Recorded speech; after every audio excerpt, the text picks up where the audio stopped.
All right, guys. New thing we're trying here. Let us know what you think. This will be a sort of pilot episode. If you guys enjoy, let us know. But anyway, welcome to the Trash Vibes podcast. I'm your host, Captain Pika, and I'm here with my co-host. Uh, I am here. Are we just gonna call you Caleb, or are we gonna call you by your Yeah, online name? we can just go with Caleb. That works. All right, we're here with our co-host Caleb. Yeah, because I don't really have much of an online profile for anything. I mean, other than old Xbox game tag. That's fair. That's fair, and I'm sure people will start to realize. I should have introduced myself as Jason, aka Captain Pika. That probably would have been better, right? See, Eh. we're trash here. This is a trash vibes podcast. We don't know what we're doing, but we're Oh here God. and we're Yeah. trying. Now, as you can see with this video, the reason we made a podcast is because we've just been playing grindy games and the grind gets boring, right? Like, how long has it taken you since we hit level 25 to get to where you're at now, Caleb? You're level what? Um, 40, 48, 45. 45? 45. This is It's taken a hot minute. Oh no, I'm gonna die. Please. No, I don't want to die. Eat food. Ah, you can't eat underwater? Since when? yeah, so we've been playing New World. And the reason we decided to start this podcast is like, we're just kind of playing these like grindy games a little bit, and it's taken us a while to grind them out. So, well, while we're doing this grindy stuff, we're just sitting here chatting. Why not just start a podcast, about. And right now we're playing New World, but who knows? Next week we could be playing fucking Minecraft or something. Yeah, we are. Are you still running that little server? Is that still up? I'm pretty sure it's still up. I was thinking about maybe like getting a modded 1.8 if there's any mod packs yet and That'd be changing it cool. up. Yeah. I'll have to ask Nick about that first though, because I think he still hops on there every now and then. Yeah, it seems like he's more of a Minecraft type person. Like, Minecraft, yeah, he plays Minecraft. He plays Factorio. He's been trying to get me to play Satisfactory. I've heard Satisfactory is good. Like, It I've seen a lot of people having fun with it. It's apparently a 3D Factorio, but you don't have waves of enemies constantly attacking you. Oh, Yeah. Anyway, Trash Vibes Podcast. Now, Caleb here doesn't think, so he didn't come up with any topics for us. Luckily, I've got a few right off the top see, here. I'm not very good at pre-planning things. Like, I can come up with some ideas, but I am way better at just bullshitting. Okay, well, I'll just throw this at you and you can bullshit your way through it then. Here we go. Okay. What's your ideal MMO and why? Like what kind of things would you want in your ideal MMO? Hmm. Okay.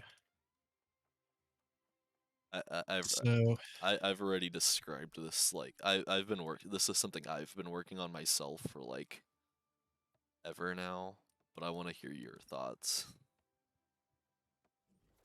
okay, well,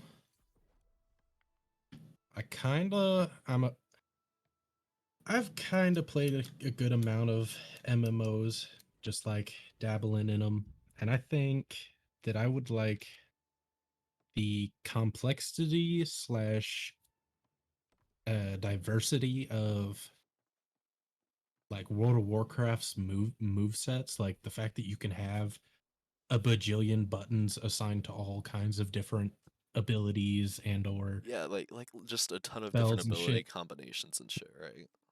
I want a reason to have 22 buttons on the side of my mouse. You know what I mean? Like, it'd be just like I got a mouse that has the whole replaceable side thing, and I've only ever used the two buttons because I don't have a game that needs more than that on the mouse. No, that's fair. That's fair. You decided to spend money on the ultimate gamer mouse and just haven't gotten to use it to its full extent. Yeah, it's like I'd like to be able to use that, but then at the same time, it's like if you get into a game that has that kind of stuff, you want to kind of get in early when it's all still being settled. Otherwise, you just kind of come in and end up looking at build guides, and I don't think that's But too fun. I like figuring stuff out. see, another thing with that too is like I've played Black Desert, and Black Desert kind of gets quite a bit of abilities out there, but it's so complicated with how you use them. Like, have you played Black Desert? I have not. The way you use different abilities depends on which direction your character is moving. Like I was playing a Oh, wizard, and you have to press S to move backwards and hit F to call down lightning from the sky. oh, so it's sort of stancy. It's sort of like a stance type thing where But then like depending. if you hit S and right click, you'll cast a fireball. But if you hit up and right click, you'll do something totally different. Like if you're moving backwards with S and you hit a button, you'll use like one ability. But then if you hit W to move forward and hit that same button, you'll use a different ability, you know? Yeah. Like they got really complicated with how they did it. See, and I think that would be nice for somebody who's into really complex combat stuff like that. Like, what was that one that we played a long time ago? It was like the fucking little anime characters or whatever. Um, like Dream Mirror or something like that. Shit, hold on, let me see. I know I still got it on Steam. I might even have it Uh, installed. Do you remember what I'm talking about? Anime characters.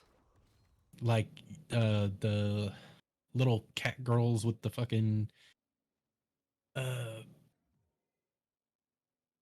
kunai on a chain and all that shit. Let me find it. I know I still have it on Steam.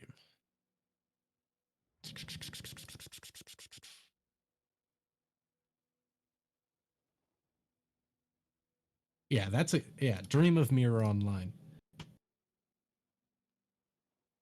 Did I play that with you? I seriously do not remember that at all. Oh no, not Dream of Mirror Online. Not that one. I only have 15 minutes in that one. That's not the right game. Hold on. Uh,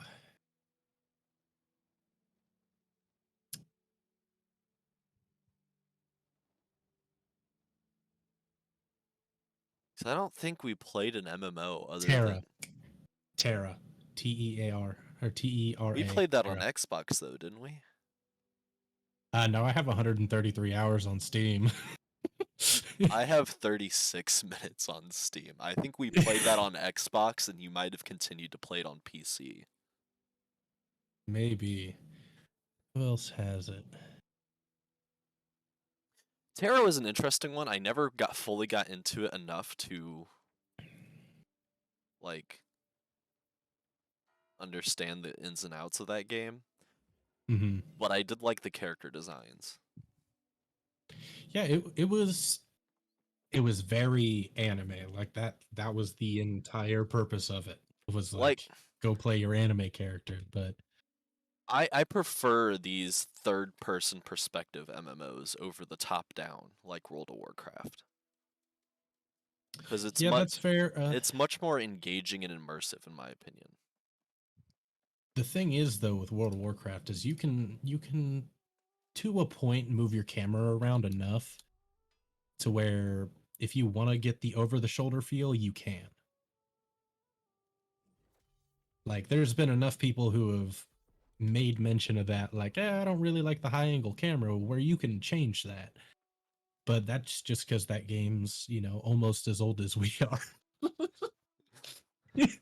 And to be fair, we did also try to play World of Warcraft before, but the game just I could not get into it. Yeah, we I did I make I the tried. attempt. I tried. Yeah, we did make the attempt. The attempt was there. And at least I'm not at all trying to diss on World of Warcraft. Like, people who have been playing Yeah, it no. forever, good on you. That's awesome. I just wouldn't play it now because there'd be so much to catch up on. Um, But see, that's like but there's like two different like sides to MMOs right now. There's either there is way too long and too much content to try to catch up to other people on, or there's just not enough content in general. Like my problem with New World right now, the early game, fun as hell. And the end game I can imagine between the PvP and all the dungeons and shit, fun as hell. But right now in this mid game, there's like nothing. yeah, the mid game is 100% quest Like farming. Like, that is all you can between do. between level 25 to 55, it's just nothing. It is Yeah, like, so grindy and so boring, which is why we started this podcast. yeah, and I think I told you the other day that I randomly was just kind of running bounties and getting bored, so I asked in chat. I was like, what do people recommend to do while you're leveling? From, I think I asked 35 to 40 or something like that in the chat. And the first response was whatever you did to get to level 35. like like whatever you were doing to get you to where you're at now, just keep doing that until you hit 60. And And I mean, even then, just quest running wouldn't be so bad if there was variety in the quests. Like yeah, right there is. now, it's just like run across the map, kill these enemies, search these chests, go back. Run across the Yeah. map, kill these enemies, search these chests, go back. Like And that wouldn't be throw us into a that would, throw us into a dungeon, give us some puzzles, give us some yeah, like lore with some cutscenes and stuff like. Just give us something. and it wouldn't be as bad if, like you said, even if there was a little more variety in them. Because right now it's like three things: go kill this thing, go loot these chests, or go kill this boss. And unfortunately, that's how a lot of fucking games get. It's just Yeah, and not enough variety. You're grinding the same few things, and it's like, yeah, it's like, it's not even really something bad in total. It's more like it only becomes an issue when you want to play the game like a lot all at once, because you knock out that early game and then you just run into a fucking wall. and and it's a grind wall. Luckily, in New World, as of right now, there is no way to pay your way through the leveling system. So yeah. it's not it's not like there's a fucking hard wall to incentivize sales on XP boosts. Luckily, it's not that bad. Like, I will say that is one thing about Black Desert. You could buy a premium thing, which will last Mhm. depending on which one you get 1 day, 7 days, or 30 days. That just on top of other things gives you a fucking XP boosts. And then you can also buy like these bells in Black Desert, where when you use it, it gives the entire server a temporary XP boost. See, and that would be cool if, like, you had a private server or something. Like, we're able to have a private server with a bunch of friends, or we're on a big server with a whole bunch of friends, and you wanted to all go out and grind together. But then you have people who mostly play solo or in duos where that's just not worth it. But I mean, that is the thing with Black Desert, though. Like, if you get into the right server, there is constantly a bell in use. Because as soon as one bell ends, somebody else with a bell will use theirs. Which could be really cool for like community building. Yeah. I could definitely see that turning into a decent thing going on. But at the same time, if you don't know Man, about that going into the game and end up on a server where nobody ever uses them, you're going to feel like Desert's you're leveling way slower than everybody else. Black Desert's abilities, though, ability usage is still just too complicated. There was one character, though, I will say that I did enjoy. It was the Shy. You were this little girl with this boomerang as big as she is. And the thing about it is, the abilities themselves really didn't matter because you're just dodging and whipping this boomerang around. So it's like you didn't have to specify combos and stuff. You're just jumping around whipping this boomerang. The only thing though with that character was I was playing them before the Awakened weapon released for them, and they Okay. decided they were gonna, with the Awakened weapon, they were gonna turn this character into a bard. Yeah, you were telling me about that, and you were like, it completely killed the Well, playstyle. yeah, because instead of jumping around whipping this mid-ranged boomerang around, this fluid game style, you're using these spells just to buff everyone else. Which, to be fair, in her main kit, she did have some minor heals and some minor buffs, but it wasn't like a major part of her playstyle. Yeah, it was like a Wiggly's sort of support that was mostly just boomerang, but whenever you got a chance, you could support. Yeah, At least that's what it sounds like. kind of, yeah. But they just turned her into a full-on bard, and that was like, well, because that character with the boomerang, they felt really fluid to play, even with the complex ability style. Yeah, there was probably all kinds of playtesting that went into the boomerang playstyle, and then somebody decided to change it up and just didn't playtest it as much, or just wanted to take the character in a different direction that didn't quite fit what the character used to feel like. Yeah.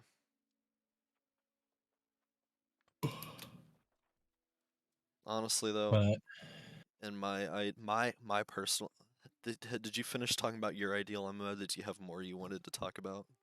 yeah, I was actually about to snap back to that. Um, so I So really more like, more abilities. More abilities is yeah, number one. more abilities, and I like the fluidness of World of Warcraft also, where basically once you know how your abilities work and how they interact with each other, you set up a loop, a mental loop of hitting keys in a certain order. And sure, that can get boring for some people, but like as a tank player, that's usually what I play is either a tank or a healer. And I just like to be able to go, okay, if I hit this button, this button, this button, I know exactly what's going to happen. Enemy's going to get debuffed. I'm going to get buffed. Maybe some allies will get buffed. It's like I like having a specific loop that I just run. My cooldowns run on a specific loop.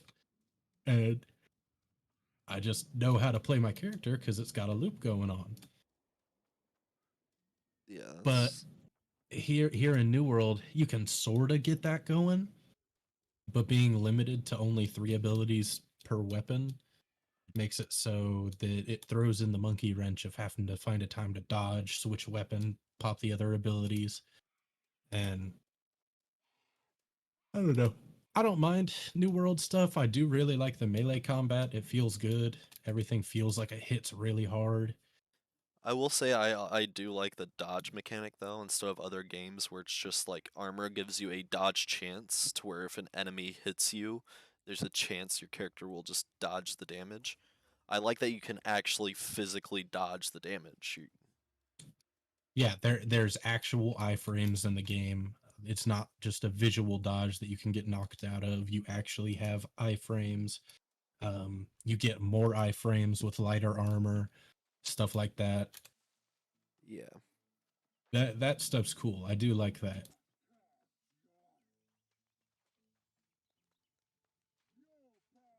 So it's like, Mm. so you want more abilities, you want like a fluid rotation of ability usage. Yeah, and it doesn't even have to be perfect. It's just I would like to have enough abilities to try and set up a loop. Like right now, I've just got the three abilities where I run in, I pop one that's a ranged one so I can start getting damage off on my way to the enemy. And then when I get to the enemy, that same ability gives me a little bit of fortify. Well, once I get in there, then I have another ability that I can pop that gives me a little bit of health back. So if I took any damage on my way to the enemy, then I can heal that up. And it's just kind of like that, but I'd like it to be a little more in depth. Transmog is a huge thing that I really enjoy, especially for the end game. Like once you start running out of quests and missions and things to go do, transmog kind of ends up being a lot of MMO end game, Yeah. and I don't mind that as long as it's not paywall transmog, like like Destiny 2 decided to go with. That's that was kind of disappointing. Man, another thing I hear a lot about, especially from my cousin about like the Destiny games, is if you come into them late, by the time you finally reach high enough level or whatever to be able to do the raids, nobody will want to do them with you because you don't know how to do them. So it's Oh hard to yeah, find raid groups. So you never yeah. actually. My That was cousin complains about that a lot. I know, at least for me that was a lot worse in Destiny 1 because I did a lot more raiding in Destiny 1. Destiny 2 I haven't done it very much. Um like in year 1 and year year 1 of Destiny 2 I did a lot of raiding, but that's because I had like a big group of people I was playing with. Yeah. So they'd just be like, "Hey, come raid with us." Well, now I don't really play with anybody if I do play at all. And so I just don't even worry about raid content. It's like Yeah. I do the seasonal stuff, and then once I'm out of seasonal stuff, I just stop playing until the next season comes out. And that's just how I've started playing Destiny 2 because there's no content in it worth grinding for, really. That was the thing with both the Destiny games for me though, is like there wasn't variety in the content. It was one of those things where you just go through and you just try everything once, and once you've done everything once, it's like, okay, now what's the point? I've already done everything. There's nothing I'm Yeah, working towards. There's nothing like what am I supposed to do now? and then another thing is a lot of the grind in the Destiny games is literally time gated. Like you get on Destiny and you go do a raid on your favorite character. That character gets no loot from that raid for the rest of the week until the next reset. So it's like if I get on reset on Tuesday and go do a raid on my main character, and then Thursday one of my friends hits me up and is like, "Hey, you want to go run a raid with me?" I'm like, "Yeah, I could, but I'm not going to get any loot." This just be a waste of time. Yeah. Yeah, it'd be a waste of time for me. It'd be fun to play with you, but right now I already did that raid, so I'm just going to wait until next week so that I actually get something for it. Yeah. Yeah, the Destiny games are, to be fair though, they're not actually an MMO like they describe themselves. I Yeah, definitely would not um, consider them an MMO. yeah, they are in a very murky area. Um, Specifically calling themselves an MMO is maybe a little bit, I would agree, a little bit out of what they actually are. Like, Um, they have public spaces, but it's not like a dedicated server where you're running into the same people on this massive server. yeah, no, it is peer to peer, with like game world server type stuff where they have enough stuff on a server so that you can't cheat. And that's about it. Yeah. Like they have all the important stuff on the server so that you can't just client side cheat your way through everything. Yeah. Even It's though there was a lot of people still doing that in PvP, but yeah. oh, and then that was another big issue was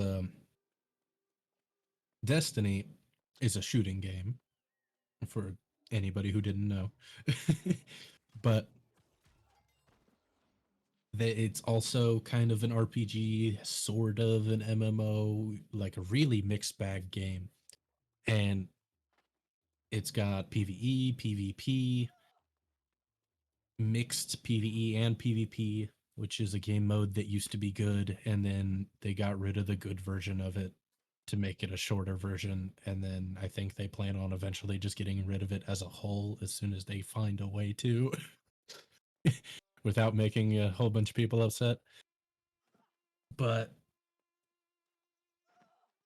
the issue is they've got so much stuff overlapping that for a long time their PvP weapon balance and their PvE weapon balance were the same. They were intertwined. So if there was a whole bunch of people complaining about a certain gun being really good in PvP, they would nerf it, and then suddenly that gun is completely useless in PvE oh yeah. because Oh yeah. it's the same weapon stats.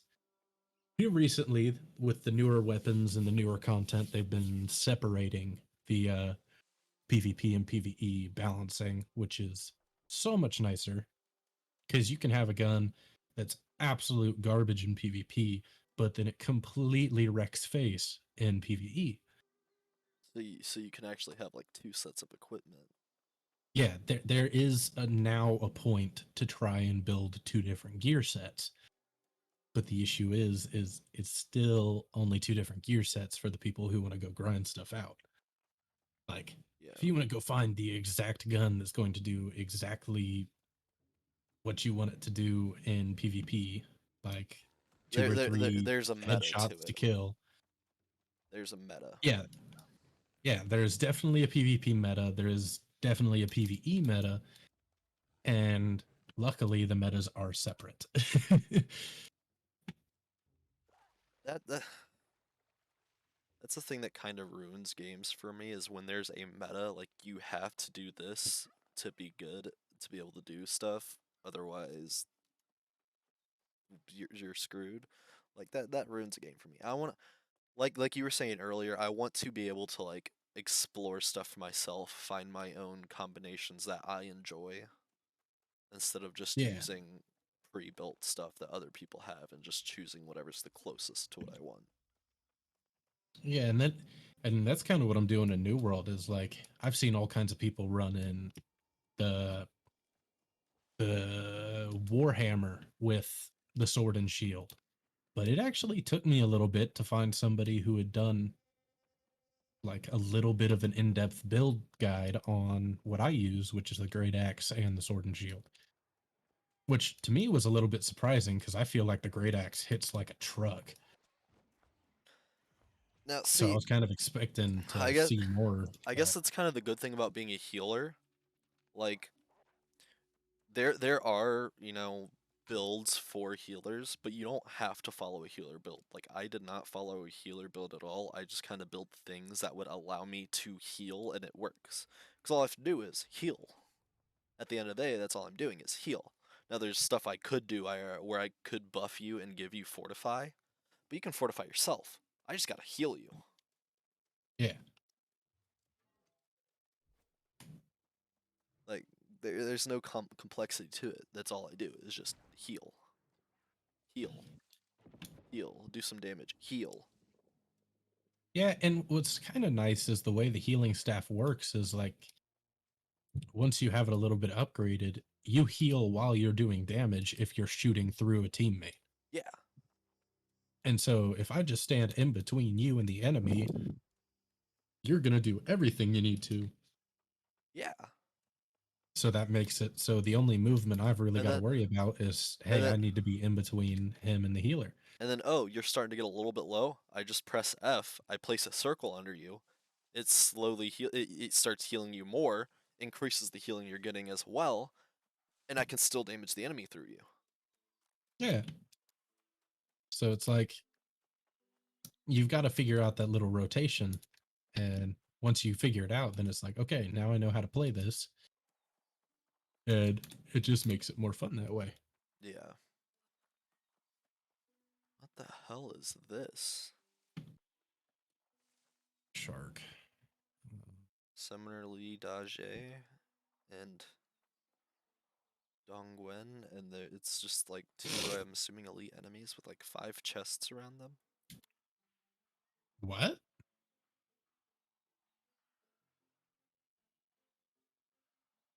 I'm only level 23 and 24, I can do this. Yeah. Yeah.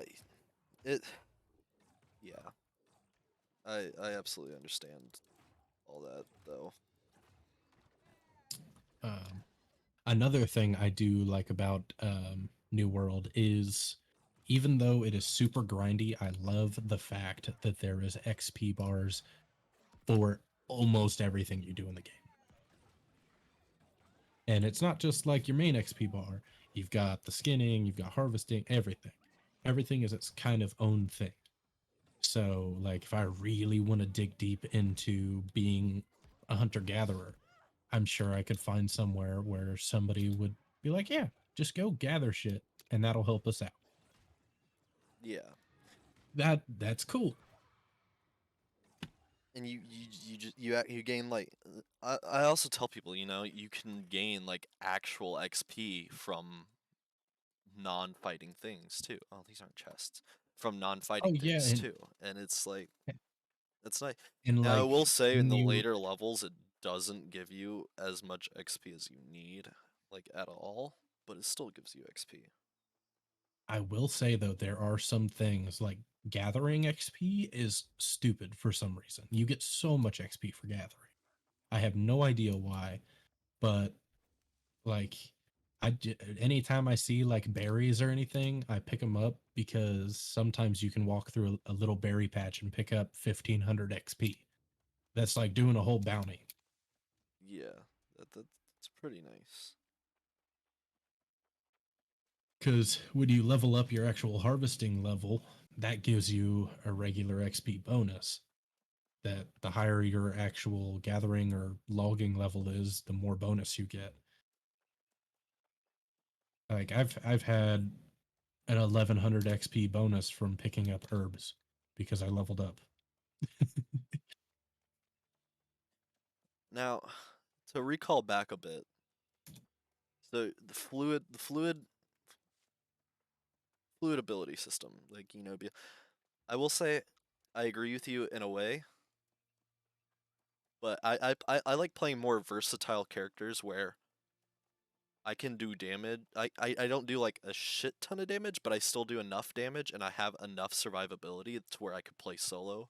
But at the same time, I do enough damage to work well in a group. That's like my ideal character with like maybe some side buffs or something. And my favorite kind of characters are ones where you can start off and you can pretty much just spam abilities and it all just flows and it doesn't matter what order you're hitting your abilities, you can just like spam shit. But also at the Ye- same time, you can actually look into it and learn an ideal combo.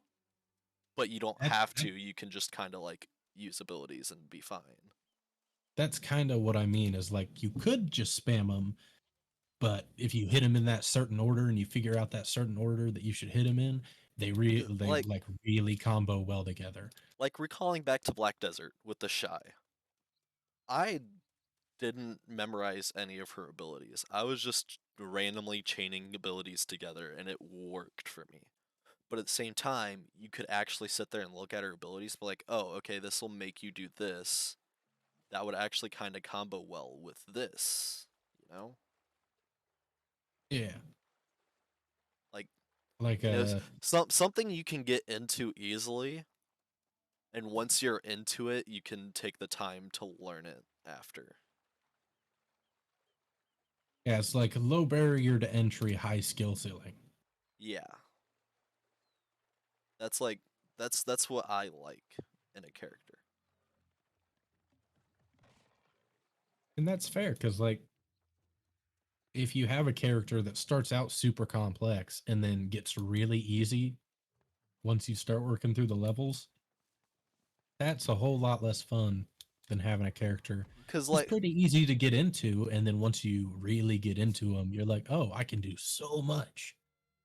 'cause I mean, like I was saying with Black Desert, I was trying to play the mage, but like you would use one ability, and there'd be like that little pause as you're trying to figure out what ability. Like the abilities didn't flow together, and that kind of like hurt the experience for me. Yeah. There was no flow. It was just kind of like you had to chain abilities in a certain way for it to work well. Yeah. Like I like being able to just, be able to throw out abilities in whatever order and have it flow well, but there still be an ideal way. You don't have to use the ideal way, but there is that ideal way, but any combo will just flow well. Yeah. One thing that I've noticed with New World is its ability trees, depending on what you're going for with the weapons. They really lock into a certain play style depending on what abilities you pick. Um, like with the great axe, at least, uh, once you get so far into the abilities, you get an ability that makes it so your heavy attacks, all of them have grit. Well, once you get that, basically all you want to end up doing is using heavy attacks. Like you pop your abilities and then you just stand there and heavy attack until your cooldowns refresh. Because otherwise you're getting stun locked all the time. That is the thing, because I was gonna bring up with New World. My first character, I was a rapier main, and it's like there was a combo. There was most certainly a combo, but you use that combo and you're just kind of there until it refreshes. Yeah.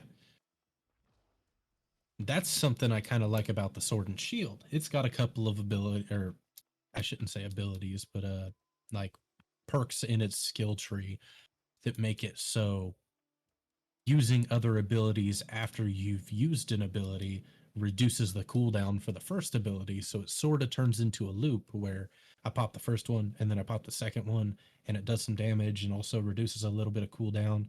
And then I pop the third one and it reduces a little bit of cooldown. And you end up in a loop where you're doing more damage and it's also making your shit refresh faster.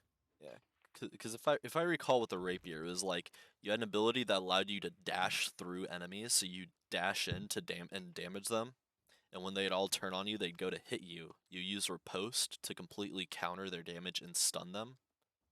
And there was another ability, I forget what the third ability was, but then after that, it was pretty much you hit them with a heavy attack because there's a thing where if you heavy attack an enemy, it empowers you for 10 seconds and you just attack them until your abilities refresh. Yeah, actually, for a while,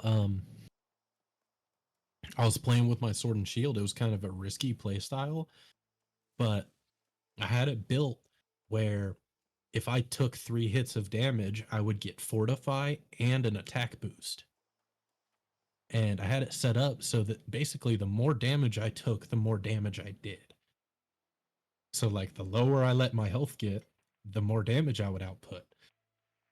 But it kind of sucked playing solo that way because it turned into me running in, taking a couple of hits or blocking a couple of hits, getting my fortify, getting my damage boost, and then I stand there and do as much damage as I can until uh those abilities wear off, and then I run away and eat food because I'm like, oh shit, now I'm below half health and there's no reason for it, so I need to go eat some food. Well, let's think about playing solo as a healer in this game. Like, you're using a life staff. All the abilities do is heal. There's no damage abilities with life staff. You just basic attack enemies. They come at you, you dodge. If they hit you, you heal yourself and just keep basic attacking them. Yeah, and with the healing staff, it's like even if you charge it up, it's still a basic attack. Like it Yeah, doesn't it I think it does maybe a little extra damage, but it's even the same fucking animation. yeah. Like he just twirls his stick for a little longer. That's I why I don't know. was I'm trying to getting some use lag. the Void Gauntlet as my secondary for like solo stuff, but even then, it's like Yeah, it's like mana usage in this game is tough to work around unless you're using a life staff. yeah, if the life staff has the perk on it that makes it so your basic attacks no longer use mana, Yeah, which is huge for that. Like somebody who's not running that ability is insane. yeah. But no, with the fucking well, because with the Void Gauntlet, there's an ability where light attacks on an enemy that is debuffed restores 5% of your mana. The Thing with problem with that is it's too specific. you You have have you, to you have to manage to keep put a debuff on you it. have to keep the enemy debuffed, but you run out of mana so quickly by using your abilities on it to keep it debuffed. Yeah, and at least for the sword and shield and the great axe debuffs, they only last like 3 fucking seconds. Yeah. Like you've got to constantly be debuffing, and it's such a tight loop to try and run. I think that's just a problem with MMOs. There just needs to be more balance and smoothness to the abilities. Yeah, you want your Because abilities to be able sure, to flow there into there each are, there are people who like basic attacks. They'll just pop some abilities and basic attack, and that's fine and all. But me personally, I'm not a fan of basic attack combat because basic attacks don't feel like they're doing nothing anything. I'm the kind of person who likes having a bunch of abilities to spam because the abilities actually feel like they're doing something. Each one is something different. You actually feel like you're doing something. Yeah, or with the bigger weapons like the great axe, it's like the sound design behind it makes it feel like your heavy attacks are doing a lot. Like there's a lot of little bits that go into making a game feel like you're playing it, That's like and sound design is a huge part of that to me. because I used to my two favorite play styles were either the long range sniper. You're sitting at a distance, enemy barely even see you, and you're just fucking sniping them like slow, high damage hits from a distance. That or the stealthy dual wield type gameplay. But thing with both of those is in most games like this, you can play the ranger, and in most MMOs you can play the ranger, but everything's just basic tech, basic tech, basic tech. You don't Yeah, and and with the basic attack loops can get so boring.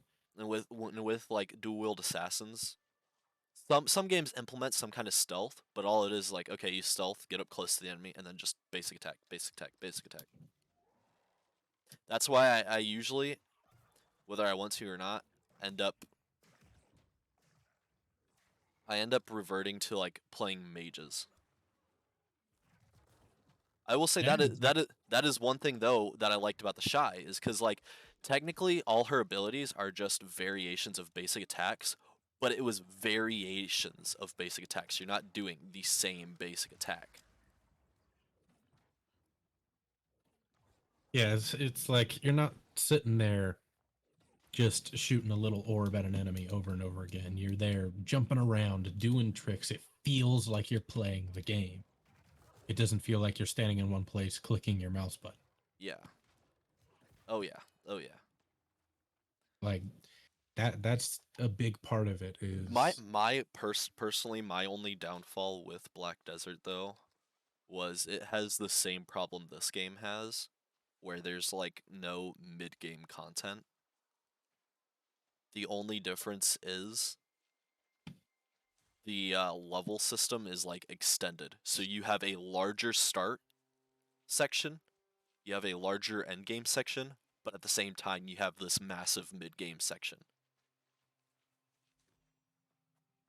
Yeah, and it sucks because like The mid game sections are always neglected. There's like never enough mid game content for games like this. yeah, and I don't know if it like I'm not a game dev. I don't know the actual difficulty of trying to balance early game to mid game to end game. Um, I don't have any experience with that, but like, yeah, it does. A lot of MMOs fall into that issue. It's and a lot of people get burnt out on that if they're not trying to get to do something specifically in the end game, or they don't have somebody else to play with or have somebody waiting for them already in the end game trying to catch up to them. Like if you don't have a non just playing the game to play the game goal, like if you don't have intent for something after you hit level 60 or whatever the max level is, it feels like you're grinding for nothing. Yeah. It's like I'm just grinding to make this number go up. Once that number stops going up, what am I going to You know what my big solution to that is though? I've thought about my ideal MMO for so long. do? Implement some life sim elements. They've got a little bit, you know, you can gather stuff, you can cook food, you can buy a house, but like let me buy a shop.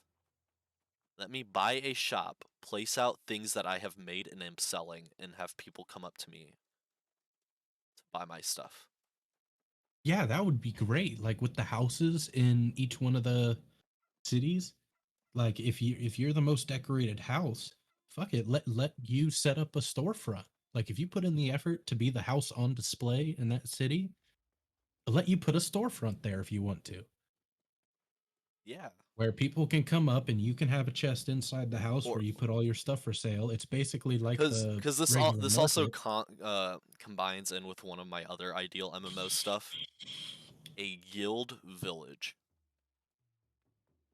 Like in my MMO, there would be like teleporters that allow you to teleport between towns and stuff. Like you've watched SAO, right? The teleporters that Yes. allowed them to take them between different floors. Yeah. It'd be like that, but for like different towns. But like guilds would have their own towns where they could build buildings and stuff like that.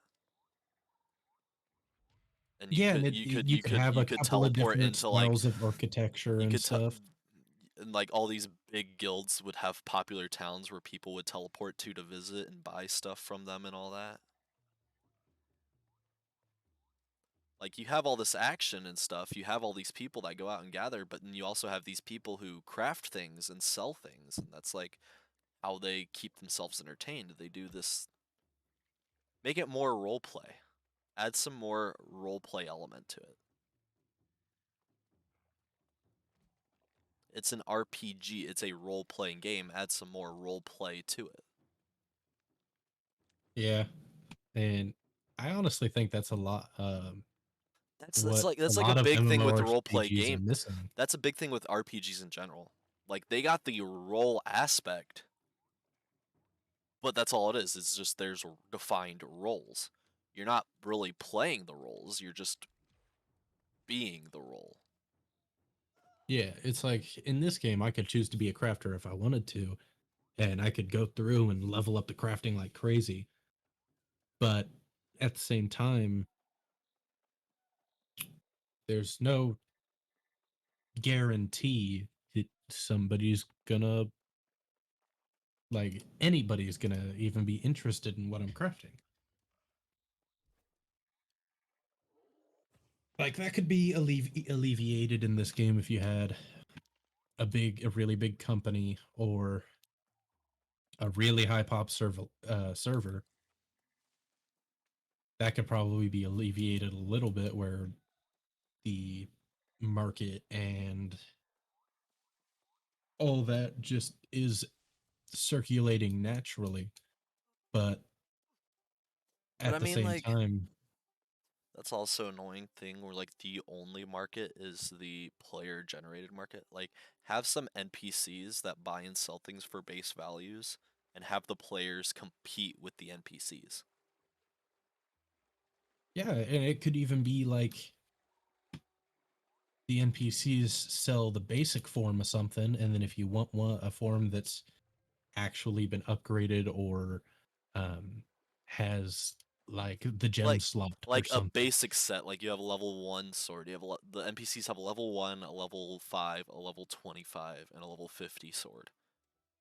But Yeah, these other characters have, and they're all set at like a specific gear score, but then these players can make these unique swords for various other things.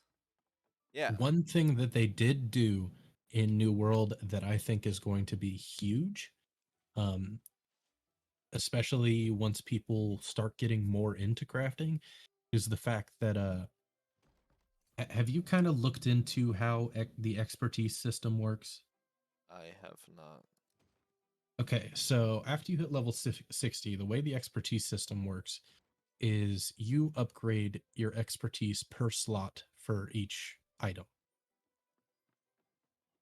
So, like, you'd have sword expertise and crafting expertise and gathering expertise and skinning expertise. You have an expertise for pretty much everything, I believe. And the way that it works is your so say I've got a 460 sword, but my expertise level for the sword is 300. Well, you take 460 minus 300, which is 160, and then you divide that by half, which is 80, and add that back to the 300. So your actual gear score or your actual like effective gear score for that item is like 380 instead of 460. Yeah, I can see that. That's The kind of, yeah. the big thing though when it comes to crafting is crafted items aren't affected by expertise. So if you want a full 600 gear score set and you don't want to level up your expertise for all those items to get it so that they're effective, like actually 600 gear score, you go to a crafter who can craft 600 gear score shit and buy it from them because then it's not affected by expertise. Yeah. So, Yeah, no, yeah, or yeah. you could be the guy who goes and levels up his crafting so that you can be the guy making money because everybody else is trying to avoid expertise. Yeah. Well, I mean, that was the original thought with the level system to the crafting. Like, there would be these items that only certain people can craft because they're the only ones who had it leveled up to that. Yeah. It's just a But nice but little that's thing just on something top. that everyone's like, oh, well, we can all just kind of grind this, and then everybody's got 200 everything because that's how gamers are. That's how RuneScape was. Everybody just wanted max everything. Yeah, and then that's where the expertise system kicks in. It's like, okay, now everybody, sure, everybody has level 200 everything. Well, there's some people who actually enjoyed crafting, so they're going to continue to grind it, even though the actual substantial XP gain for it is done. They're going to keep grinding it and get their expertise up so that they can make really good gear instead of having to go kill shit for really good gear. Yeah. Yeah, no, that So yeah. the expertise system, at least it appears to make it look, or it appears to make it so that if you want to keep going for something after you have maxed its level out, you can be more than free to do it, and it'll be worth your time in the end. Yeah, but you wind that all down, and that is all still like end game content. Yeah, you have to hit level 60 before you get to expertise. So if you're somebody who's coming in and is like, yeah, I'm going to be this super big crafter, you still have to get through this mid game. That's where And that's that's where life sim stuff would alleviate that mid game because you'd have your own like stuff to keep up with. You'd have and that's actually something that World of Warcraft did pretty well with the garrisons. They had these little um they were one player only. They were playing they had mentioned they were going to put guild garrisons in, and never ended up happening. But it was basically a little base that you could upgrade and hired people to work at, and they'd go and run missions for you. And it it was like a house that you had to come and take care of every day if you wanted to make it as efficient as possible. yeah, because I mean that's a thing that MMOs like this game and I think BDO Black Desert did houses a little bit better. With this game, it's like, oh yeah, you have a house, decorate it, cool. You have a decorated house. Black Desert, they at Yeah, least they are like, okay, you have this house, you can make your own crafting stations to put into your house to craft from your house. But I mean, yeah, still, that's like all there was with your house. You just had this building that you'd go to craft from. I do like the benefit of the houses, where I think if you get chests, it expands your storage for that town. Yeah, That's kind of nice, but it's also still not much. Like there's, at least I should from my probably get point of you into view, there's not a. I should get you into BDO at some point. Have you give that a try? Oh, you've already got me grinding this game, dude. Well, I don't know if I I can didn't take say on I'm another not one. saying anytime immediate. I'm just saying at some point I gotta get because you really do like these kind of grindy games. Mm-hmm. I think you'd probably enjoy BDO a bit, Oh, especially because it does have a more complex skill system.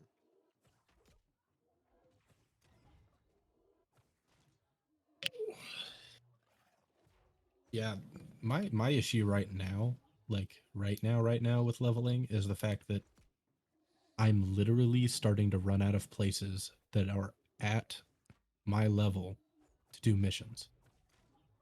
Like a lot of the missions I have I'm either under leveled for, or I'm so over leveled that the XP isn't even worth it. Like the amount that I have to run around and do things just isn't worth the time, Yeah. because I could get more XP going and standing in a corner and just killing enemies over and over again. Oh yeah. Yeah. And it kind of sucks. Like I've completely cleared out Cutlass keys except for that one mission that's broken. Completely cleared out First Light. Um, I may have also just crashed my game. Yeah. All I was doing was scrolling around on the map. I think I'm gonna have to try to get you into BDO at some point. Not it doesn't have to be anytime soon, but at some point. Yeah, I've cleared out Cutlass, cleared out First Light, cleared out Monarch's Bluffs. Um, Almost done with Windsward. Yeah. Like all the 1 through 25 zones, I've completely, basically completely cleared out mission wise. And I'm just slowly working through doing all these random quests and side quests.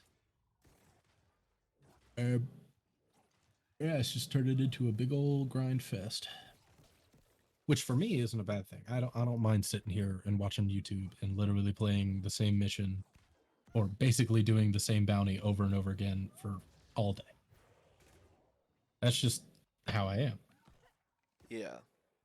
But I also am Well, I very mean, well how many aware hours that do you not have on everybody is like Destiny? that.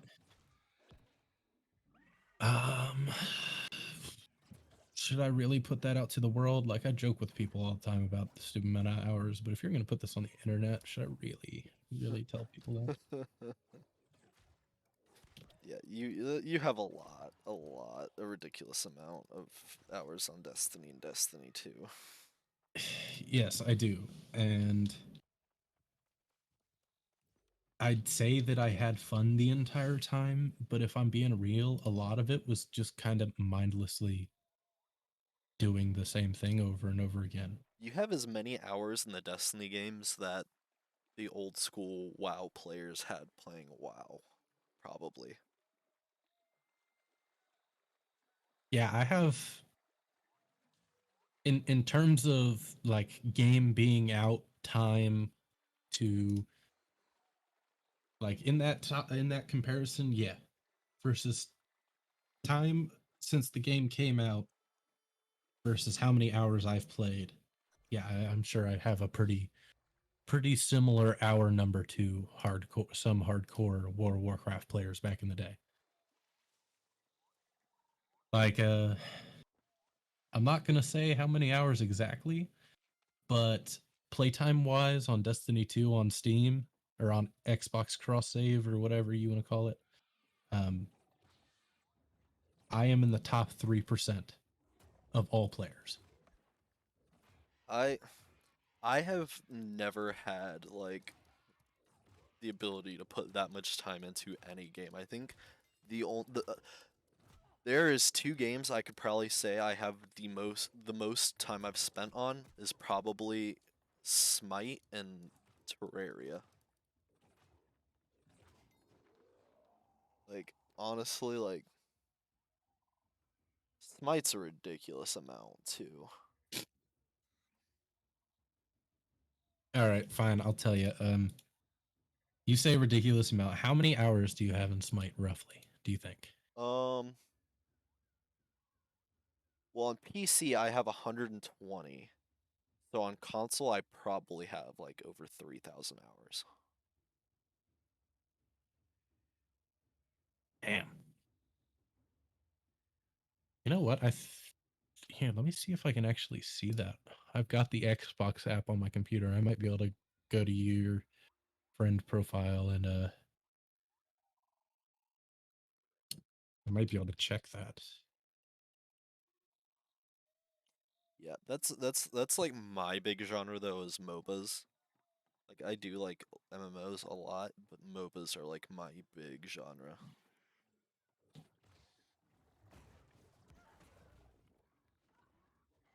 Very toxic genre, but that's my big genre.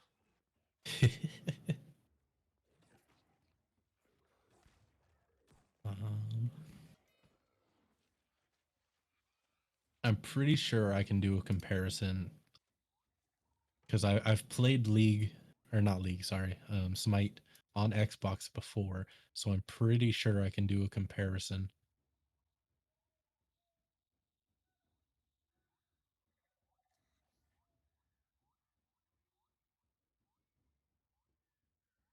I just gotta remember how.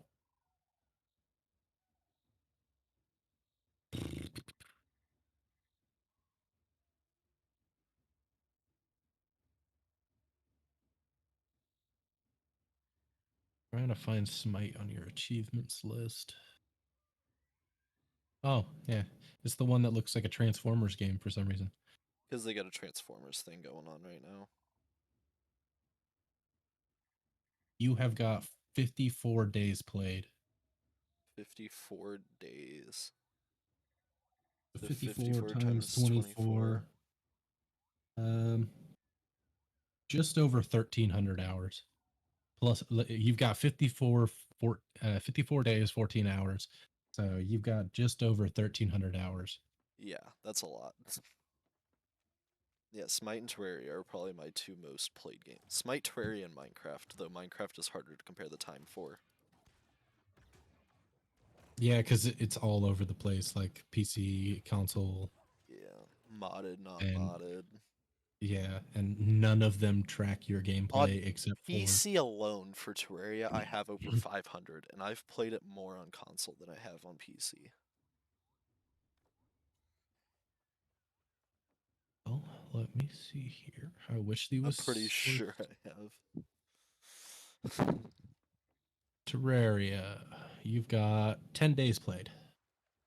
on Really? console. Yep. That's only 240 hours. Okay, I would have thought I had more hours on console than I on PC.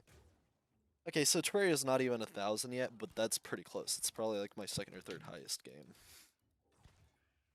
Yeah, sadly, I can't sort any of these. I've just got to find your achievements list and then click on it, and that's where it'll tell me how much time played you have. Um,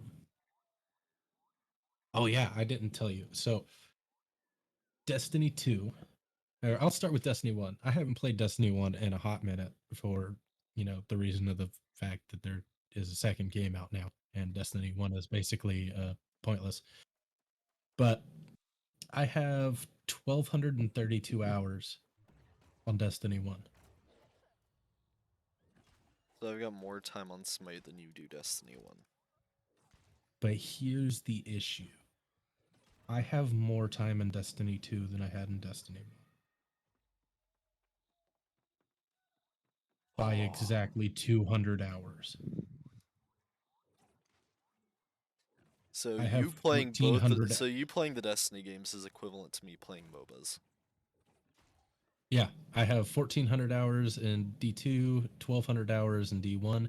And what's funny is before cross save was enabled, there was the BattleNet version of Destiny 2. And that I have a different account for before I switch the cross save on. And on that version, I have 25 hours played. I have 25 hours played on an account that doesn't fucking exist anymore.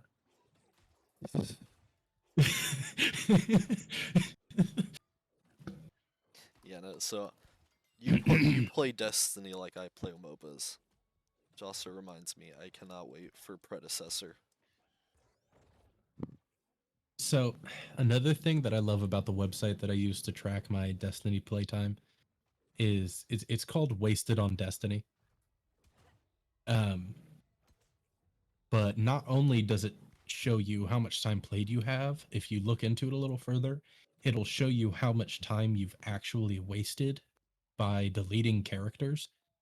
Like it'll tell you how much time you spent on characters that you deleted. How much And have you wasted? in Destiny 1, I had 1,232 hours played. 457 of those hours are wasted. A third of your hours you've wasted? I have a character that had 324 hours played on it that I deleted. And I don't remember why. God. I think Oh, you have a luckily problem, Destiny 2 bud. is not nearly that. Luckily Destiny 2 is not nearly that bad. I only have 125 hours wasted. Um Still a lot of hours, don't get me wrong, but not nearly as bad. I think you have a problem. And I guess I also have 481 hours of AFK time on one of my characters.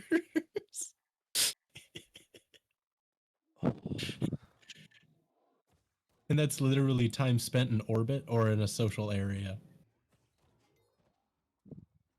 So I have a character that just has existed in the game world standing still for almost 500 hours. Hold on. Wait, hold on. Dude, so that 1,400 hours doesn't include my AFK time. If I include my AFK time, I have over 2,000 hours in Destiny 2.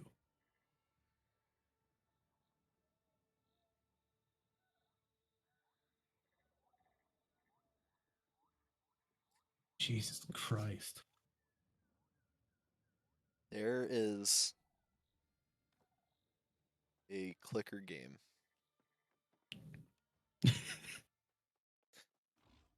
called Crush Crush. Hmm. Apparently, there's a an SFW version online, But I didn't play that version. I played the Steam version, fully clothed, safe for work, mostly safe for work stuff. But I have 186 hours in that game.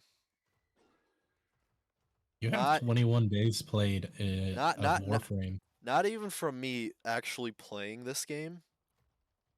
There was a week period where I minimized it and forgot that I had it open. So it just ran in the background for 7 days. Uh, I don't think 186 adds up to 7 days, but it was close. It's like I have this game that I'm 186 hours in it, and probably 160 of those hours is not even actual gameplay, just me forgetting Yeah, that I had it open in the background. 7 days is 168 hours. So I'm close. Yeah. Damn, you put 13 hours into Anthem. How sad. That game had so much potential to be fun. And it turned into a fucking dumpster fire. Like the start of it honestly wasn't that bad. I just didn't actually get far enough into the game though to where everybody is like, yeah, this game's garbage. Yeah, and it's sad too, because like with games that have crashed and burned like that, I feel like they crashed and burned so fast because there were people who powered to the end game, Did and you then they were just like, "This game's shit," and then everybody quit because everybody was like, "Why the fuck would I want to grind up to something that's garbage?" did you play And then everybody left. did you play Cyberpunk? I haven't even bought it. Honestly, despite what people said, it is 100% worth it. I haven't even I've just barely got past the intro. You know how long it took me to get past the intro? How long? I want to say almost 4 hours. Why? From glitches or just No, because it's that's just how difficult? long the game is. Oh. I went and I played the game for like 4 hours through this long story, and I'm like, oh, so that's like the end of the game now, right? And the Cyberpunk logo pops up like it's the intro. And I'm just like, oh. It is an incredible game, though. Like, I don't know why I haven't continued it yet. It is an incredible game. Yeah, I think I'll probably give it a try I've at only some I've, point. I've only encountered game-breaking glitches with it like maybe 3 times, and it's like the game-breaking glitches. All you have to do is just like kind of like do a quick restart of your game, and you're fine.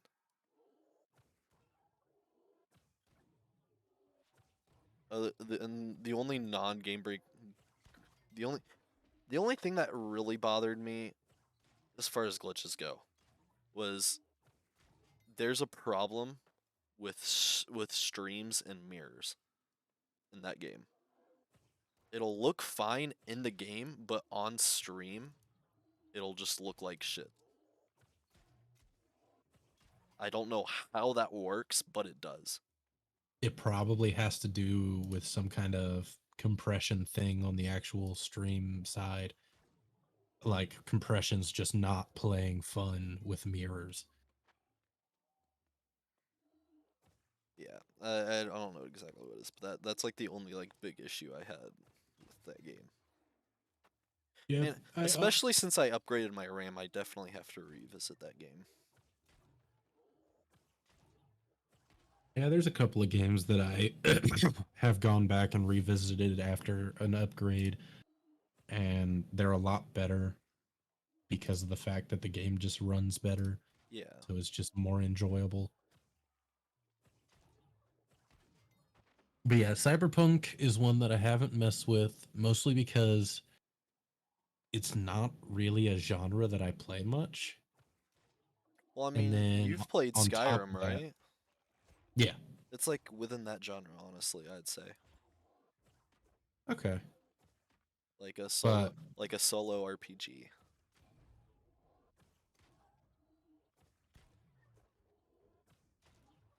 Solo open world RPG. That's pretty much what it is. It's like within the Skyrim Fallout genre, I'd say.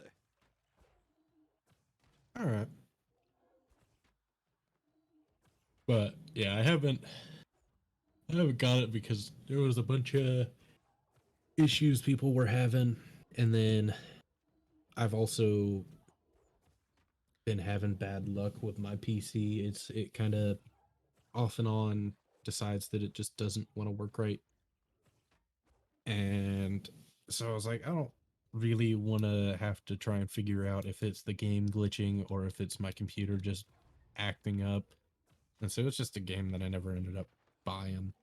I will say most of the glitches I have heard were exclusive to consoles, but That is also something I heard. there was still some PC problems though. Like I had a few times where like textures would mess up and everything would like look like it was in constant shadow, like really dark, and the only way to fix it would be to restart the game.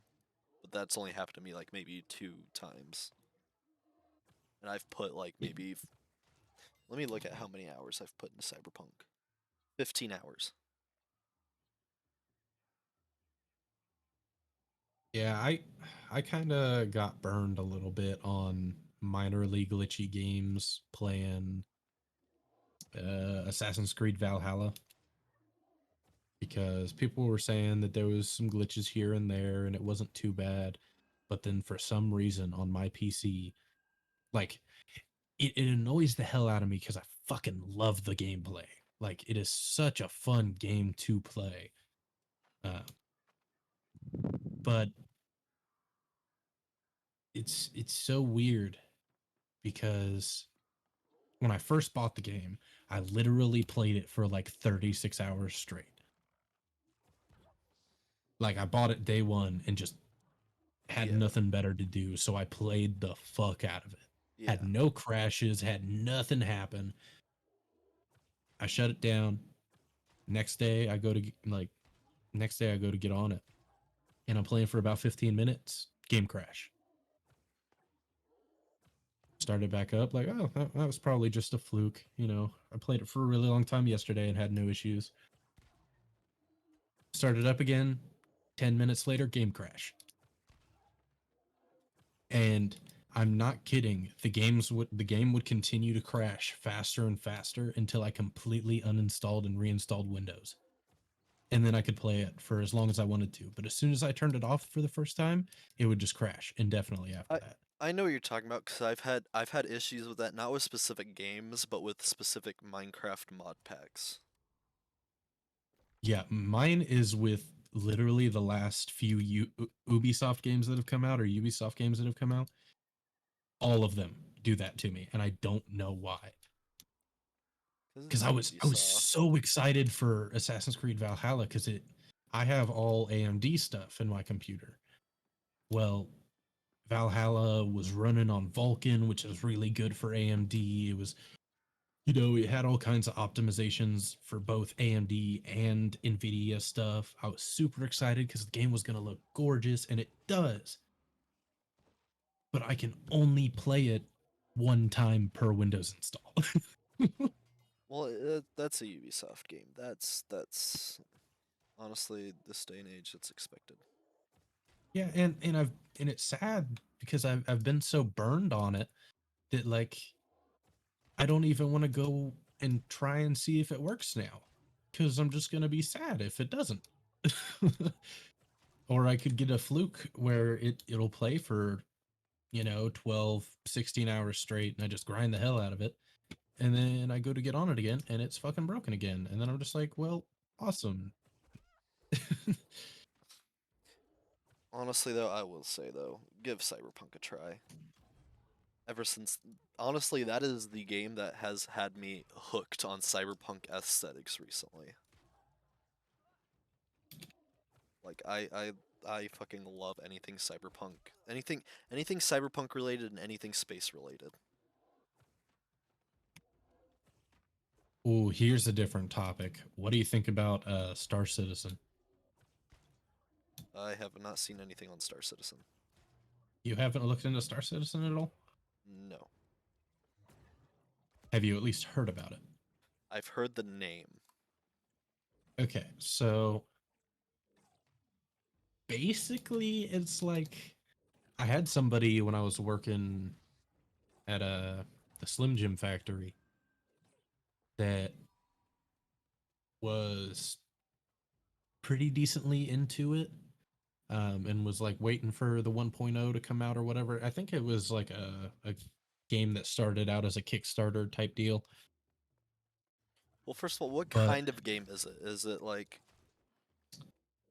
it is space exploration and like literally a second life in space kind of deal. uh Like you can be a trade ship or you can be a pirate or um, you can just be an explorer or whatever. It's like okay, it's okay. sort of like No Man's Sky, except the variation in ships and the size of star systems and all that stuff is on a much larger scale. But the big issue that a lot of people have with the game is that I believe it has a subscription as well as every ship in the game you have to buy with real money. Um, it's not a game that I plan on playing. I just wanted to bring it up to see if you had seen anything about it. But like it I have varies not, but from that like is definitely not a game I would play. it varies from like $10 ships all the way up to $100,000 ships.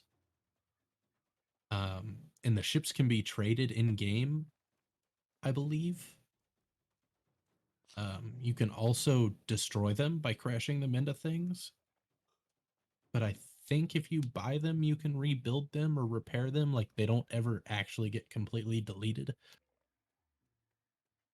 Oh, Cyberpunk won Steam Awards for outstanding story-rich game. That's good. Yeah, but yeah, no, that's definitely not a game I would honestly check out. Anything that hides important content behind a paywall is stupid. I'm okay with games like so far this game and somewhat Black Desert because most of the things that you can pay with real money are cosmetic. It's mostly cosmetic. And let me back Black that Desert, statement up just a little some of their bit. cosmetics have functions. Like you can buy pets, but the pets like do things like pick up items. Yeah. Nothing like Let me hugely backtrack important, just but just a little bit. I'm not 100% sure that all the ships have to be bought with real money, but from the way that it is laid out and like the info that I've seen on it, it is heavily incentivized to just buy ships instead of trying to build or earn yeah, them. no, that's no. I'll So pass on that it's one. kind of even shittier than just being like, yeah, so you just buy all the ships. That's just how it works. It's like, yeah, you could grind it out, but look at how fast you could get it with $100. Yeah, yeah, no. So yeah, it's a really cool game and concept, but it was turned into a way to make a quick buck, and I'm hoping that a whole bunch of people don't get burned on it by how we've seen in the past Kickstarter games just disappearing and developers running off with the money. Yeah, don't trust most things on Kickstart. Yeah. It's just not worth it.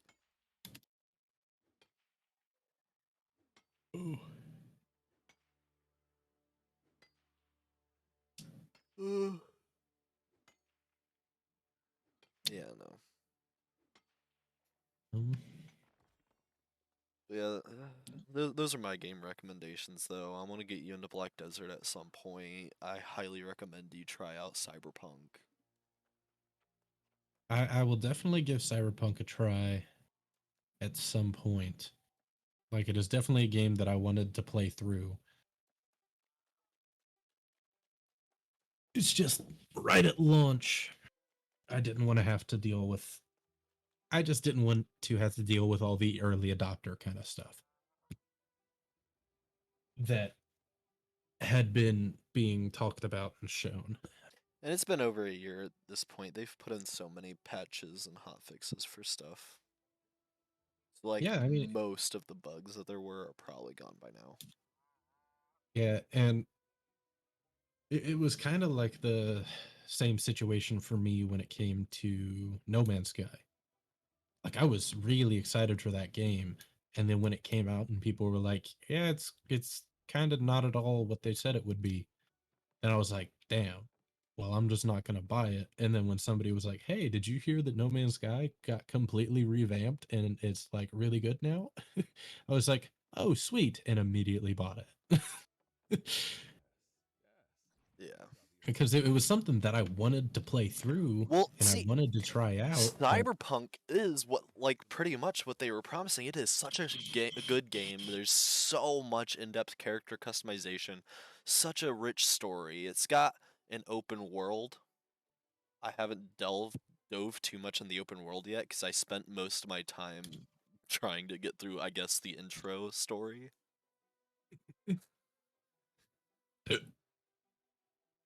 But yeah, it's dude, you can adjust how big your dick is in that game. I remember people talking about the dick slider. Like there is in-depth character, and the game itself looks good on PC. It looks good.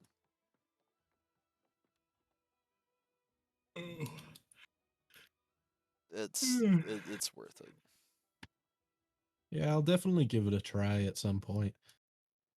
I mean, there's no point in not giving it a try, really. I mean, other than the fact that it's what, a $60 game.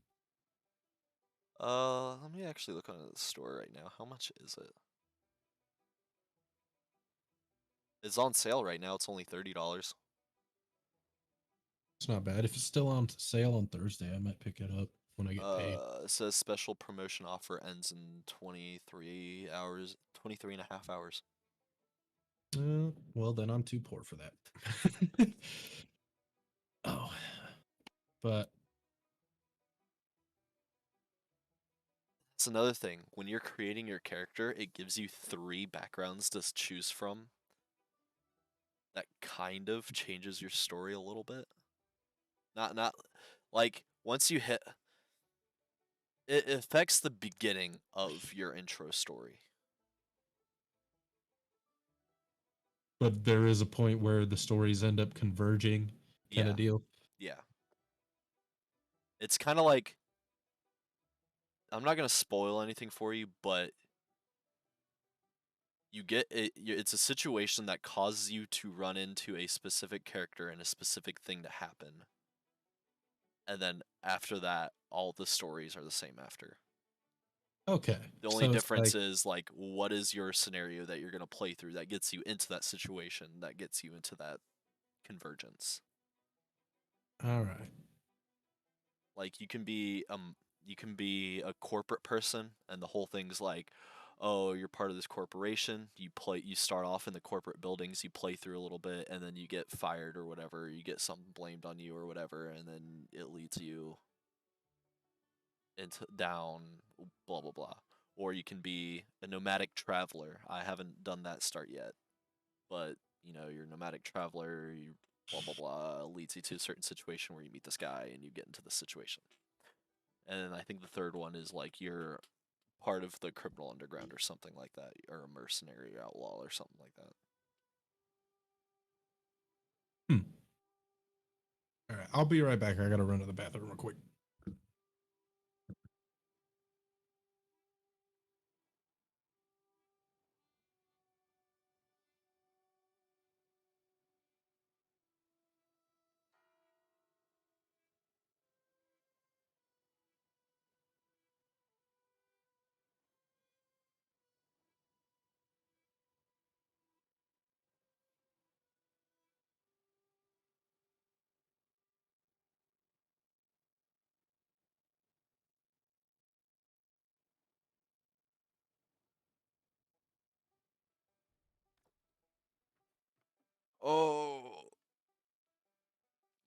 guys on the podcast. This is, I guess, a little bit of a break time. Um, you know, let us know down below what your favorite game is. Tell us what your favorite game is. Give us an explanation of why. My favorite game. There's a bunch of good games, but as far as replayability goes and stuff to do, I will have to say my favorite game is probably Terraria. There's just so much to do, so much replayability, so many different ways to play, and now they've got modded content. Terraria is probably my favorite game. Let us know, guys, what's your favorite game and why? We are going. I don't know when we're gonna try to keep these podcasts done. I don't know if we're gonna continue doing them. We're gonna kind of see and gauge how this first one goes, but yeah.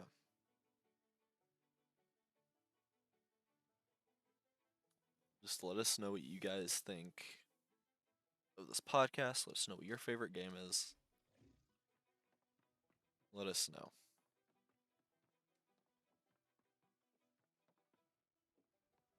Do I have anything else to do over here?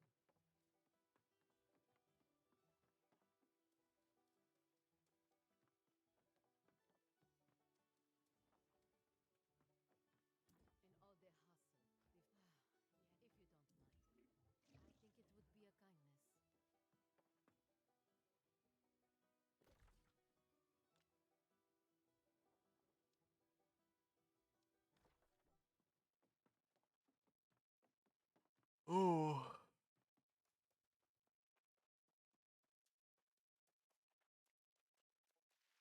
having a podcast rule it really does.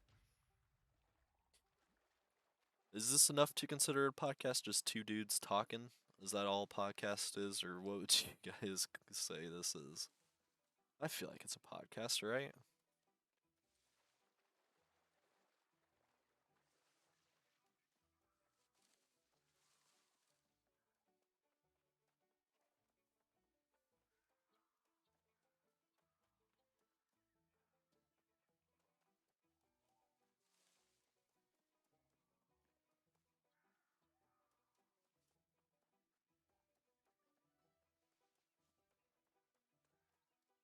Oh,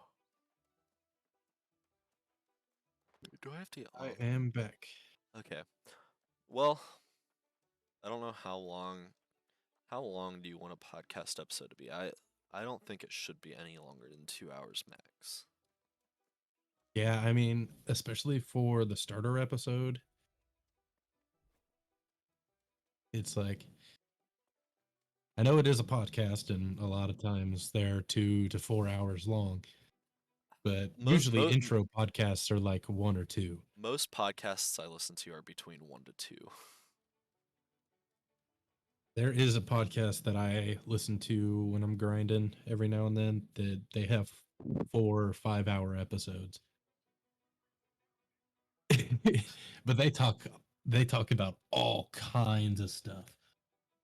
Let's see. The Chuckle Sandwich podcast averages between an hour to two. Other podcasts I listen to. Misfits podcast. How long are their episodes? Their first one was only an hour. I think they average about the same. 2 hours. Wait, no, that's their latest episode was an hour. I think their first episode was actually like 2 hours because they had a lot to talk about. They average about 1 to 2 hours. Oh, how long have we been going for? An hour and a half at this point. Distractable goes 1 to 2 hours as well. So do we want to have a wrapping up topic or do we just want to wrap it up? Um, we could have a wrap up topic. Something that Something a little quick chat. Yeah, something a little lighter. Okay. Um, How about where? What is a? Mm, nah, I guess that's not really something we want to talk about because this is just kind of us talking over whatever we're doing, right? So we don't really yeah, need to talk about our ideas for this podcast where it might go. How yeah, about because it'll just be kind of us chatting. how about your all-time favorite game and why? While you were gone, I said if anybody's listening to this, let us know what their favorite game is and why in the comments below. I already said mine. Mine was Terraria, and that's because there's so much to do and a lot of replayability, especially with mods now. What is your favorite game and why? All right. So, my favorite game, I probably still have to just give it to Legend of Zelda Twilight Princess. And basically, the entire reason for that is I love the Legend of Zelda universe. I love all the lore that is intertwined in that gaming or game series. That's fair. And um, Twilight Princess was one that my mom had given me specifically to play through to help her out with her work. And so I spent a lot of time with the game. Oh yeah, because I your re mom used to work for like a part of like She used Nintendo, to right? be she was a sales rep for Nintendo. So she would go do in-store displays, and So, she was one of the people that you'd go into Walmart and they'd be set up there with a booth trying to get you to try out a new game. That's what she used to do. so you could have been the Nintendo equivalent of my dad works at Microsoft. Yeah, I could have, but like at the same time, it was different with Nintendo. Like Yeah. No, no, yeah. having a relative at Microsoft was usually used as like a threat. It was like, yeah, I'll get you banned on Xbox. My dad works at Microsoft. You're not supposed It, to beat me at Mario Kart. I'm gonna tell my mom. My mom works at Nintendo. yeah, yeah, it's like it sounds really silly, and at no point was that ever something that I would have needed to say. It was more so like, hey, guess what? This new console that comes out in 2 weeks, yeah, I already have it. You guys want to come over and fucking play it? Like, that's what happened with the Wii. I mean, You know I had a Wii 2 weeks before it was announced by Nintendo. that makes sense. I think for certain gamers, there's like a core reason as to why they became gamers. Like for you, your mom worked at Nintendo. You always had these Nintendo stuff available to you, Yeah, right?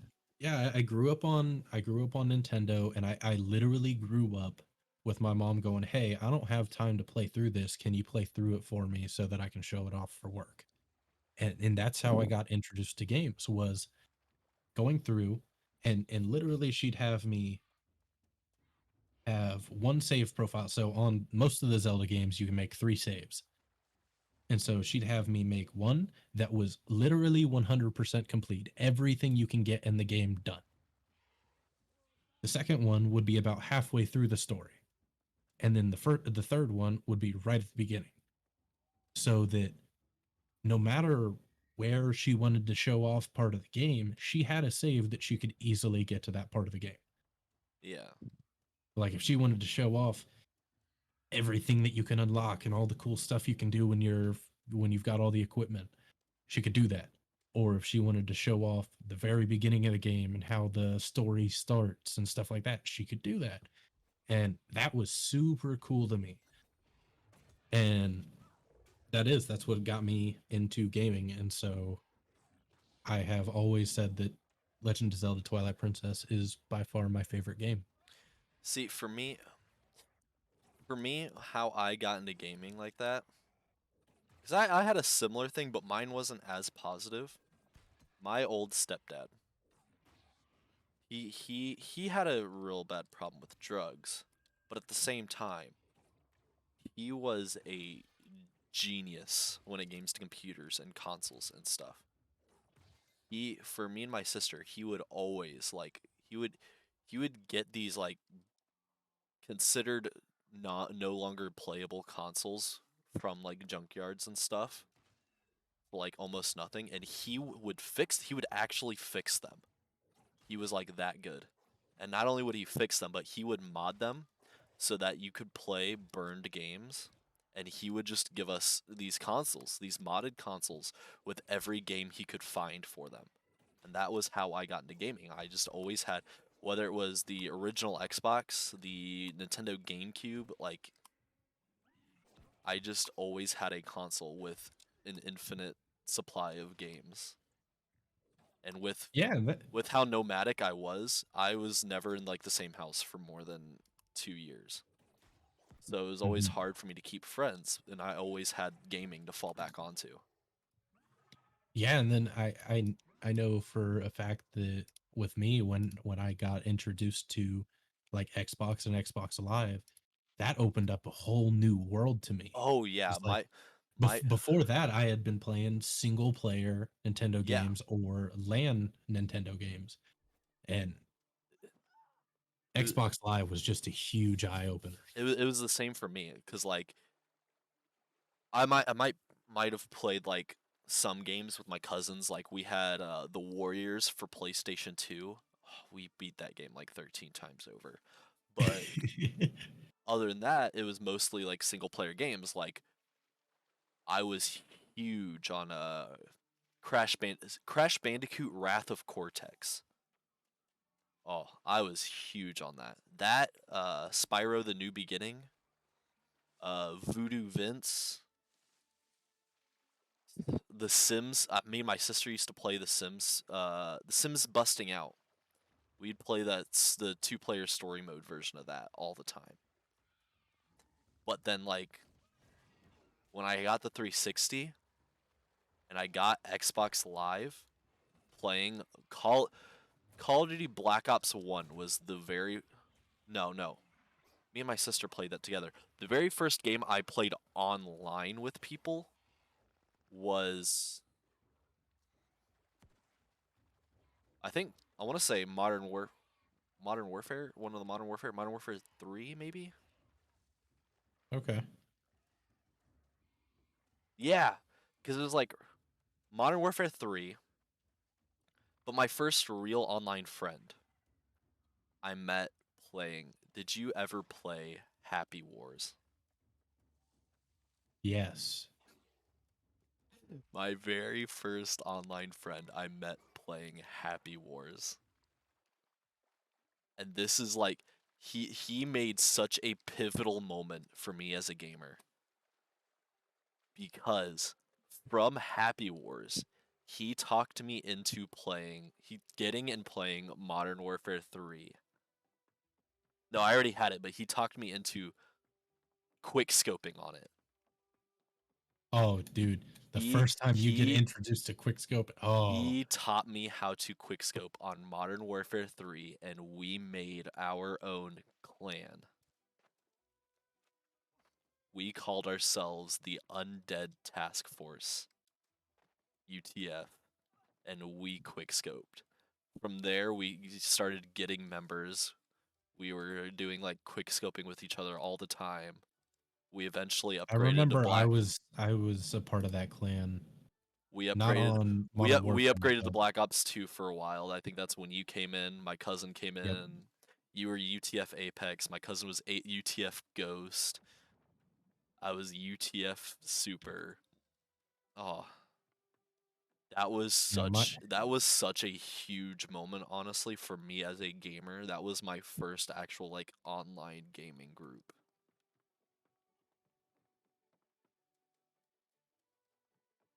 yeah, the first introduction to like actual group online gaming is such a like a pivotal To this day, thing. my email address is still UTFX Super. Yeah, my Well, I'm not telling anybody my password. So Oh yeah, my actual original Steam username, my actual Steam username is still UTFX Apex. mine's still mine's still technically UTFX Super. My username is still UTFX Super. My actual Steam name's not, but my Yeah, actual login username is still. my login username is still UTFX Apex. That it was just such a pivotal moment for me in with gaming. Yep, and I've stuck with the Apex thing, like with the ApexInvades. Yeah. I know Steam is different because I just named myself Snorlax because I got bored one day. But like pretty much every game after basically Black Ops 2, every game that I've put my hands on has Apex in the name. And it's just never gone away. and and I even back in the Black Ops 2 days, I'd have random people fucking talk shit in game chat about how I'm just trying to act like FaZe Apex. And I was like, when I made that name, I didn't even know who the fuck that was. Like, I was like, I Apex, Peak, that sounds cool. Let's go with that. And I don't know if you've ever actually witnessed the clan leader like doing his best quick scoping. Like there were some guys that were like I think they were like very, very small YouTubers, but their whole thing was quick scoping. Like they were like god tier quick scoping. And this kid was a year younger than we are, and so at the time he would have been 12 years old, and he was stomping like these like 20-year-olds who do nothing but quick scope all day for like YouTube and stuff. yeah, and it's funny because especially back in the day, you didn't ever get like, all right, cool, you're better than us. Good job. No, it was all fucking trash talk. Yeah. You beat somebody in Call of Duty and they were sleeping with your mom and you were the worst player ever. Like It's just imagine the disrespect of being like in your 20s thinking you're all that fucking quick scoping and you get the shit beat out of you by an 11, 12-year-old. and think about where like especially the FaZe clan has gone. Like nowadays, I don't think I ever see anything about FaZe doing Call of Duty stuff unless it's tournaments or Oh something. no. Fucking all those Call of Duty gaming clans evolved. Like Optic Gaming, they're not just doing Call of Duty anymore. They've got a League of Legends team, they've got an Overwatch team, they've got a CS:GO team, they've got a whole organization of like streamers and shit. Yeah, they had to Oh, it's fucking diversify, or huge. they were gonna fail. I mean, They're like an actual legitimate huge fucking company. So so big that one of their biggest players, when he retired, made his own gaming company. Fucking Nade Shot with the 100 Thieves.